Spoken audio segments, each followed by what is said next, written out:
nataka kuyasema kwa wanachadema na kwa umma wa Tanzania. Leo Februari 12, 2026, wanachadema kwa mara ya kwanza kwenye mwaka huu tumeingizwa kwenye majaribu. Tumechokozwa. Mwenyekiti wetu afya yake wananchi wote wanaijua, dunia yote inafahamu. Ni mtu aliyekuwa anakwenda kupata body check up kila mwezi nje ya nchi. Leo ni miezi 10 mwenyekiti wetu hajaenda kufanyiwa body check up. Katika hali kama hiyo bado ananyimwa haki yake ya kula chakula. Mtu aliyepigwa risasi 17 mwilini mwake, hali yake ni mbaya, kwa kwenda kufanyiwa body check up kila mwezi anashindishwa na njaa.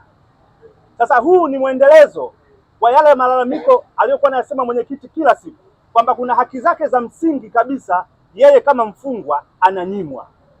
Lakini kilichotushangaza leo, hata jaji alivyotoa muda mwenyekiti atafutiwe chakula, jeshi limekataa kumpatia chakula, limedharau amri ya mahakama.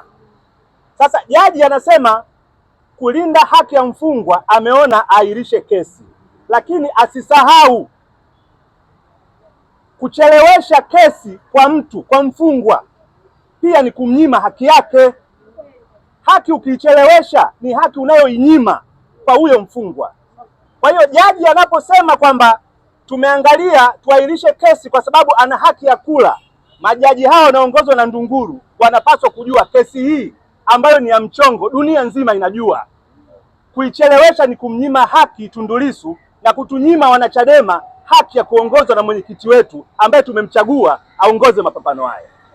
Jambo la pili, hii kesi ni ya Tundu Lissu dhidi ya jamhuri. Jamhuri ni mimi, wewe, kila mtu hapa.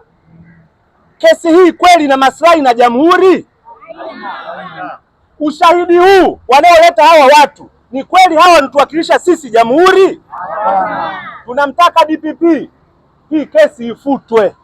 Haina maslahi na sisi wa Tanzania, haina maslahi na Jamhuri ya Muungano wa Tanzania. Watanzania tunajua, hata samaki chini ya maji wanajua kesi hii ya kisiasa, kesi hii ya mchongo ilitengenezwa ili Lissu asishiriki uchaguzi. Lissu anapaswa kuwa uraiani, tuendeleze mapambano, wananchi waamue nchi yao iongozwe na nani, kama ni na Chadema ama Chama cha Mapinduzi.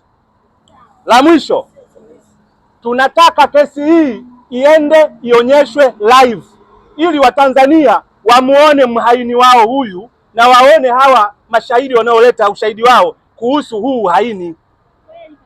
Mwanasheria, mimi kuna kitu nashangaa na ninaulizwa huko. Ushahidi ulikataliwa mahakamani. Tundu Lissu anashtakiwa kwa kufanya ile press conference na ule ushahidi wa video uliletwa mahakamani. Ushahidi umekataliwa mahakamani. Kuna kesi hapo? Mimi nimeiba mbuzi, wewe umenipeleka mahakamani kwamba lienda kaiba mbuzi, ngozi hii nimeikuta kwake, mahakama imeikataa hiyo ngozi. Kesi ipo hapo? Kwa nini tunaendelea na hii kesi? DPP kwa nini? Lakini tunatumia fedha. Ndunguru anatokea Iringa, majaji wengine wanatokea mikoani, tunawalipa fedha za jamhuri kuwaleta hapa, kula, kulala, usafiri. Hizi pesa ni za umma. Kwa nini tusiokoe hizi pesa za walala hoi kwa kufuta kesi za mchongo kama hizi? DPP tusikilize. Wanachadema mmetuchokoza na tusije kulaumiana.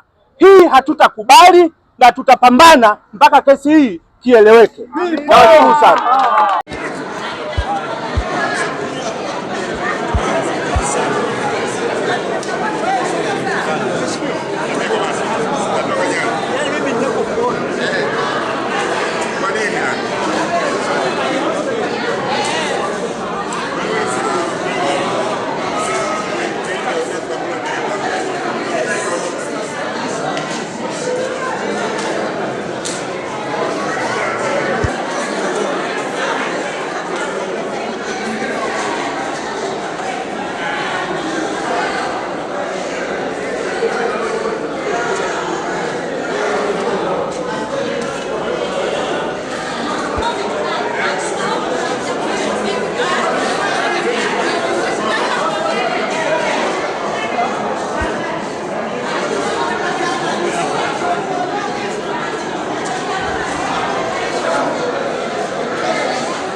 positives